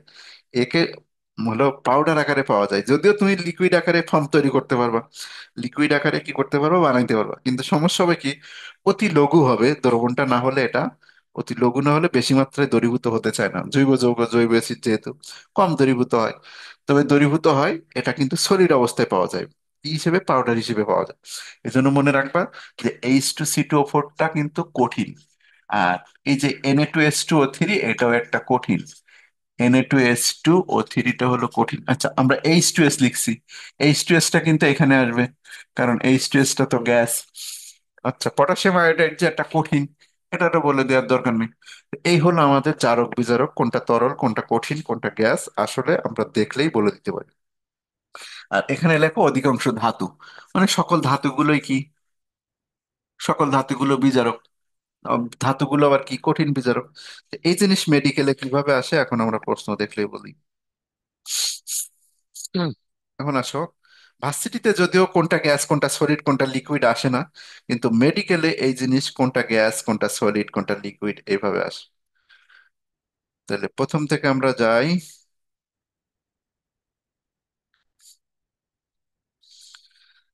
নিচের কোনটি বীজা, এই যে 36 নম্বর এমসিকিউ দিয়ে শুরু, দেখো 36 নম্বর বিক্রিয়াটিতে, আচ্ছা 36 তো না, 37, 37 নম্বর এমসিকিউ দেখো, নিচের কোনটি গ্যাসীয় বিজারক পদার্থ। এখন আসি, এই এসও2 যেহেতু উভয়, এটাকে আমরা একটু পরে রাখবো। কারণ কি, যেটা উভয় ধর্ম আছে সেটা অপশন হিসেবে আমাদের পরে কাউন্ট করতে হবে। যদি অন্যটা না হয় তখন আমরা এখানে আসবো। তো অক্সালিক অ্যাসিড হলো আমাদের বিজারক, কিন্তু অক্সালিক অ্যাসিড হলো কঠিন। অক্সালিক অ্যাসিড কি কঠিন, এই যে বোর্ডের দিকে দেখো, বোর্ডে এখনো লেখা আছে যে অক্সালিক অ্যাসিড হলো কি কঠিন, দেখছো? তাহলে অক্সালিক অ্যাসিড কঠিন। এই হাইড্রোব্রোমিক অ্যাসিড এইচবিআর হলো তরল। এইচবিআর কি তরল। ফেরাস সালফেট এফিএসও4 কঠিন পদার্থ। তো এটা কঠিন, এটা তরল, এটা হলো আমাদের কি, এটা হলো আমাদের হলো কঠিন। তাহলে একমাত্র সালফার ডাইঅক্সাইড গ্যাস, যদিও জারক বিজারক উভয় ধর্ম আছে, তো এখানে যেহেতু আমাদের গ্যাস নিতে বলছে, জারক বিজারক উভয় ধর্ম থেকে আমরা এটাকে অ্যান্সার নিলাম যে এটা হলো গ্যাসীয় বিজারক, তবে এটা জারক বিজারক উভয় ধর্ম ছিল। পরের প্রশ্ন চলে যাই।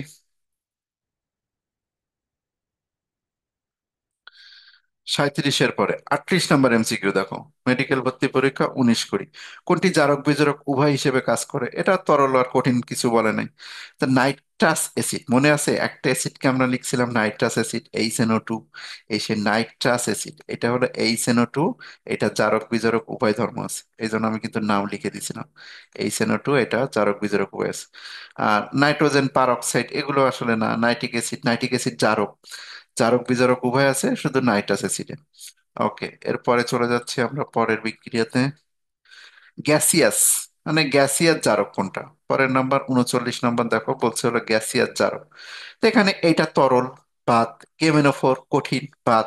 এইচটুএসও4 তরল, এইচটুএসও4 তরল, আর O3 গ্যাস। তাহলে এই যে এখানে যেটা আছে সবগুলোর মধ্যে দেখো একমাত্র O3টাই হলো আমাদের তরল, এই সরি O3টা হলো একমাত্র গ্যাস, আর ওরা চাইছে গ্যাসিয়াস। তা আমি যদি জারক বিজারক নাও চিনি তাও বলে দিতে পারতাম, আরে ভাই তুমি তরল দিছো, এটাও কঠিন দিছো, এটা তরল দিছো, একটা গ্যাস দিছো, তো গ্যাসটাই তো অ্যান্সার, অন্যগুলো তো গ্যাসই না। তো গ্যাসটাই তো অ্যান্সার, আর গ্যাসটা কেমন হিসেবে, এটা জারক বিজারক উভয় ধর্ম আছে কিন্তু। ঠিক আছে, এটা জারক বিজারক উভয় ধর্ম আছে। আচ্ছা, এর পরের প্রশ্ন আর নাই। জারক বিজারকের এক্সাম্পল আছে আছে। 41 নম্বর আছে, কোনটি জারক বিজারক উভয় রূপে কাজ করে। তো এটা যে হলো একদম গাধা স্টুডেন্ট সেও পারবে। এই যে 5টা নাম আমি লিখে দিয়েছি, জারক বিজারক উভয় ধর্ম আছে, H2O2 জারক বিজারক উভয় ধর্ম আছে। আর এটা বিজারক, এটা বিজারক, এটা বিজারক, তিনটে বিজারক।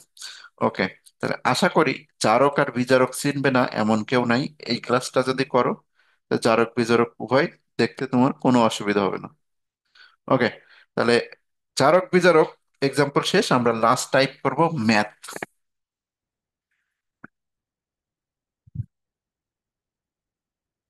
জারক বিজারকের ম্যাথ, ঠিক আছে? তো জারক বিজারকের ম্যাথ গুলো যদি দেখি,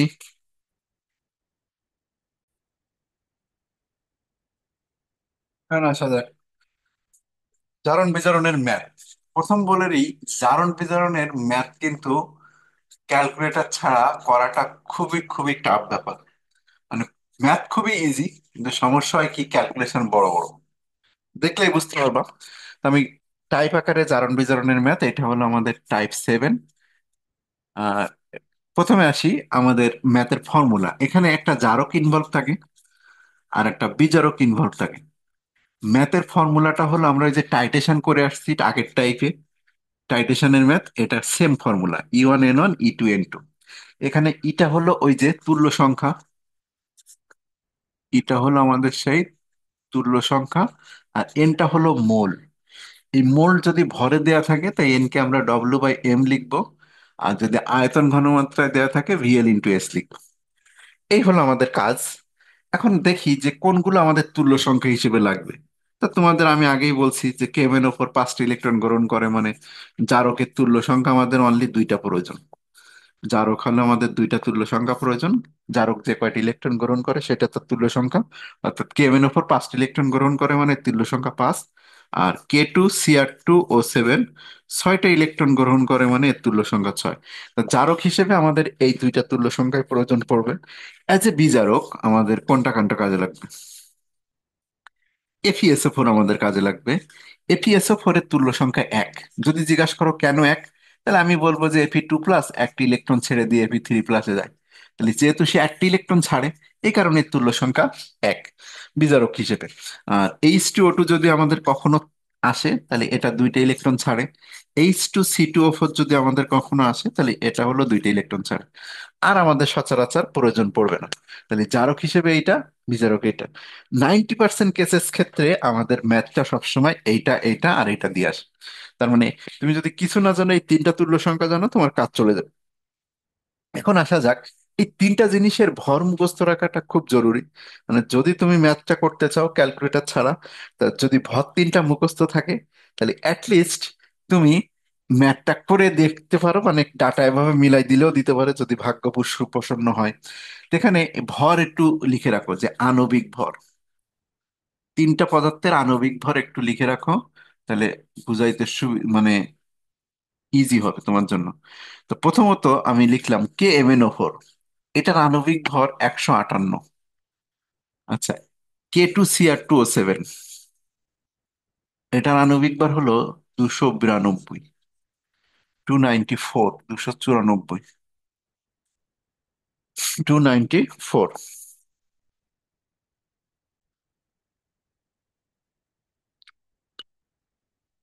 আচ্ছা, এখানে আসো, রেকর্ডিং মপ ছিল, এখন আমি বলে দিই। KMnO4, অম্লীয় মাধ্যমে KMnO4 কয়টি ইলেকট্রন গ্রহণ করে? অম্লীয় মাধ্যমে KMnO4 5টা ইলেকট্রন গ্রহণ করে। কয়টি ইলেকট্রন গ্রহণ করে? 5টা। আর ক্ষারীয় ও পশম মাধ্যমে KMnO4 কয়টি ইলেকট্রন গ্রহণ করে? ক্ষারীয় ও পশম মাধ্যমে সে হলো 3টা ইলেকট্রন গ্রহণ করে নতুন বই অনুসারে। যদি বলি KMnO4 5টা ইলেকট্রন গ্রহণ করে, কি তৈরি করে? Mn+7 থেকে +2 তে যায়। Mn+7 থেকে কততে যায়? +2 তে যায়। আর ক্ষারীয় পশম মাধ্যমে সে 7টা ইলেকট্রন, 7টা, 7টা থেকে, দেখো, +7 থেকে 3টা গ্রহণ করে MnO2 তে যায়। মানে ক্ষারীয় পশম মাধ্যমে সে 3টা। এখন এটা হলো 5, এটা হলো 3। এটা মনে রাখো যে ক্ষারীয় ও পশম মাধ্যমে KMnO4 কি করে? 3টা গ্রহণ করে। আর অম্লীয় মাধ্যম তো আগে থেকে তোমার জানা যে 5টাই গ্রহণ করে। পরীক্ষাতে সবসময় কিন্তু অম্লীয় আসে, আজ পর্যন্ত ক্ষারীয় কখনো আসে নাই, যদি এটা বললাম। এখন আসি, এটা কিন্তু নতুন বই, ওল্ড বুকটা একটু বলি। ওল্ড বুক, ওল্ড বই অনুসারে কিন্তু এই KMnO4 ক্ষারীয় মাধ্যমে কিন্তু একটা, ওল্ড বুক অনুসারে KMnO4 ক্ষারীয় মাধ্যমে একটা ইলেকট্রন গ্রহণ করে। ঠিক আছে, KMnO4 কয়টি ইলেকট্রন গ্রহণ করে? ওল্ড বুক অনুসারে একটা। আর ওল্ড বুক অনুসারে এটা ক্ষারীয়, তাই তো। KMnO4 এখানে ব্র্যাকেটে লেখো ক্ষারীয়। KMnO4 ক্ষারীয় যদি হয়, ওল্ড বুক অনুসারে একটা গ্রহণ করে। আর KMnO4 ওল্ড বুক অনুসারে যদি পশম মাধ্যম হয়, তখন আবার আগেরটা ঠিকই আছে। পশম মাধ্যমে সে কি করে? 3টে ইলেকট্রন গ্রহণ করে। এটা হলো ওল্ড বুক। ওল্ড বুক অনুসারে অম্লীয় মাধ্যমে 5টা, সেটা এখনো পর্যন্ত ঠিকই আছে। কিন্তু ক্ষারীয় আর পশম মাধ্যমে নতুন বই পুরনো বইয়ের সাথে ভিন্নতা হয়ে গেছে। নতুন বই ক্ষারীয় পশম দুইটাতেই 3 লেখা আছে। কিন্তু আগের বইতে ছিল কি, KMnO4 ক্ষারীয় মাধ্যমে একটা, পশম মাধ্যমে কয়টা? পশম মাধ্যমে হলো 3টা। আর এখানে যদি বলো কি তৈরি করে, তা সেটাও একটু লিখে দেওয়া যেতে পারে। এখানে এই যে K2MnO4 তৈরি করে, আর এটা তৈরি করে MnO2। হিসাব করে দেখো, মিলে যাবে। এখানে +7 আছে, 3টে ইলেকট্রন গ্রহণ করে এখানে +4 আসছে। আর এখানে 4 × 2 = 8, থেকে 2 বাদ দাও, +6 আসছে। একটি ইলেকট্রন গ্রহণ করে সে +6 আসছে। তো এই হলো ওল্ড বুক আর নিউ বুকের যে জিনিসটা। ঠিক আছে।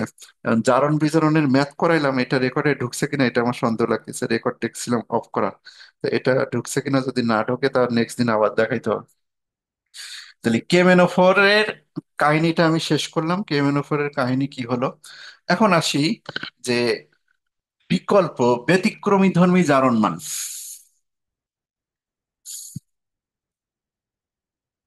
জারণ মানের ব্যতিক্রম, তা লেখো জারণ মানের ব্যতিক্রম।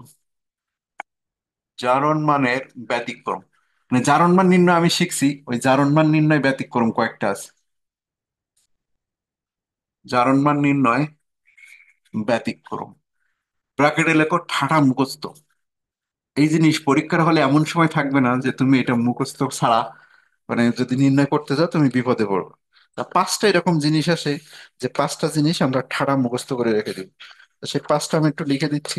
প্রকৃত জারণমান, মানে জারণমান মানে প্রকৃত জারণমান ঠাড়া মুখস্থ। প্রকৃত জারণমান ঠাঠা মুখস্থ, একদম ঠাঠা পড়লে যেমন না ভুলে যাও সেরকম। H2S2O5, H2SO5, এটার এখানে সালফারের প্রকৃত জারণমান এস এর প্রকৃত জারণমান লিখে রাখো যে +6।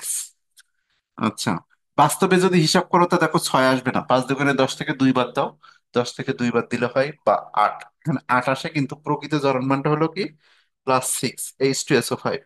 2 নম্বরে Na2S2O3, এখানে যে দুইটা সালফার আছে, এই দুইটা সালফারের প্রকৃত জারণ মানে একটা -2 একটা +6, এখানে দুইটা সালফার আছে, একটা -2 আর একটা +6। 3 নম্বরে Na2S4O6, এখানে যে চারটা সালফার আছে, এই চারটার মধ্যে দুইটা সালফারের জারণ মান হলো +5 আর দুইটা সালফারের জারণ মান হলো 0। ঠাড়া মুখস্থ, একদম ঠাড়া মুখস্থ ছাড়া কোনো উপায় নেই। মানে যদি নির্ণয় করে আমি কিভাবে হয় নির্ণয় করে দেখাইতে পারি, কিন্তু পরীক্ষার হলে তুমি অ্যাপ্লাই করতে পারবে না, কারণ নিয়মটা তোমার মনে থাকবে না। ঠিক আছে, নিয়মটা খুব জটিল।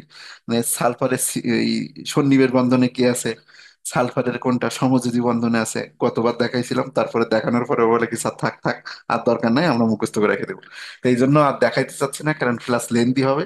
হুদাই হুদাই তোমাদের টাইম নাই, এই জন্য বলছি ঠাড়া মুখস্থ রাখবে। আর CrO5, CrO5 ক্রোমিয়ামের প্রকৃত জারণমান হলো +6, ঠাড়া মুখস্থ। আচ্ছা, Fe3O4, Fe3O4, এখানে এফি এর প্রকৃত জারণমান +2 +3, কিন্তু এমনি হিসাব করলে কিন্তু 2.87 আসে, 2.66 আসে। তাহলে প্রকৃত জারণমান কখন দিছে আর কখন আমাদের ভিন্ন প্রশ্ন। মানে এখানে যদি সালফারের জারণ মান তুমি এক্স দিয়ে নির্ণয় করো, 3 দুগুণে 6, 6 থেকে 2 বার দিলে 4, আসে হলো 2, 4কে 2 দিয়ে ভাগ দিলে 2। এখন এমনি যদি এক্স দিয়ে নির্ণয় করো +2 আছে, কিন্তু এখানে -6 +6। এখন তুমি বুঝবা কি করে যে কখন আমাদের প্রকৃত জারণ মান চাইছে আর কখন তোমার চাইছে? দেখো, আমি বললাম যে Na2S2O3 তে সালফারের Na2S2O3 তে সালফারের জারণ মান কত, জারণ মান কত, এইভাবে লিখে দিয়ে আমি বললাম হলো +2, অপশন বি হলো -2, option C +4, option D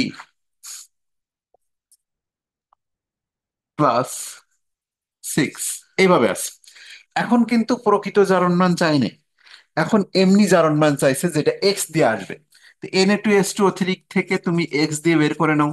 sodium হলো +1 × 2, সালফার হলো x × 2, অক্সিজেন হলো -2 × 3, = 0। তাহলে এখানে এক্স এর ভ্যালু হিসাব করে দেখো +2 আসে। তো এইটাই কিন্তু এখানে অ্যান্সার, Na2S2O3 তে সালফারের জারণ মান কত। সেম প্রশ্নটা এখন যদি আমি অপশন গুলো দুইটা দুইটা করে লিখি, এখানে দেখো দুইটা দুইটা করে আছে, তা আমি এখন অপশন লিখলাম যে -2 + 2, অপশন বি তে লিখলাম +2 - 6, অপশন সি তে লিখলাম -2 + 6। এখন দেখো দুইটা দুইটা করে অপশন আছে, মানে আমি বুঝে নিব যে এখানে প্রকৃত জারণ মানটাই চাইছে। তাহলে এখন ঠাডা মুখস্থটা, এই যে -2 + 6, এটা হলো অ্যান্সার। তো এখন বুঝতে পারছো কিনা যে প্রশ্নটা কিভাবে আসবে। তাহলে প্রকৃত জারণ মান কখন হবে আর এমনি জারণ মান কখন হবে, বুঝতে পারছো কিনা?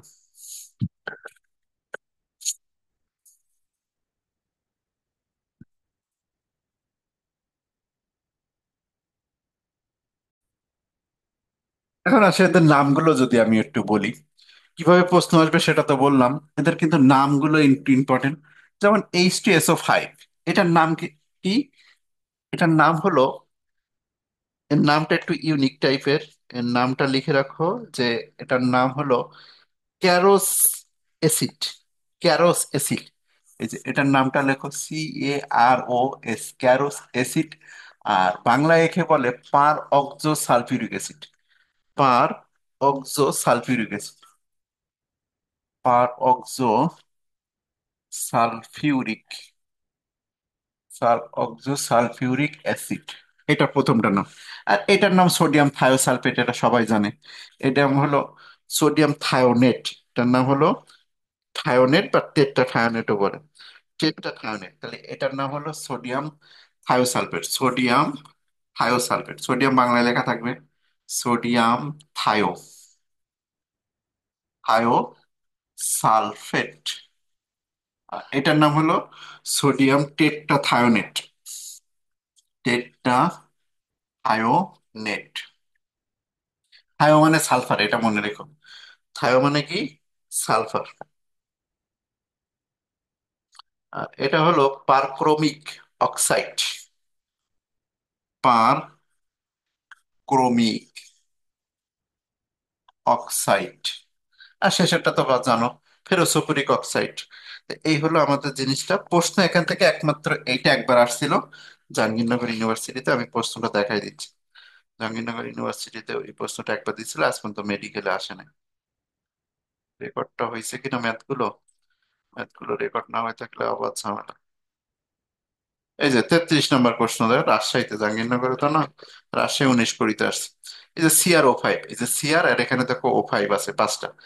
এই যে CrO5 যোগে ক্রোমিয়ামের জারণ মান কত? +6। অ্যান্সার হলো +6, এটা মুখস্থ। তো এই হলো আমাদের জারণ মান নির্ণয়। সবটা বলা শেষ এই চ্যাপ্টারের। সন্দেহ লাগতেছে একটাই, যে আমরা জারণ বিজারণের মেয়াদটা ঢুকছে কিনা। রেকর্ড দেখছিলাম অফ হয়ে গেছে। যদি না ঢুকে থাকে আমি আবার নেক্সট ক্লাসে বলে দিব। মনে হয় ঢুকছে, আশা করি ইনশাল্লাহ। ওকে, তাহলে আমাদের সেকেন্ড পেপার চ্যাপ্টার 3 কিন্তু শেষ। সবাই ভালো থাকবে, আমরা নতুন চ্যাপ্টার শুরু করব।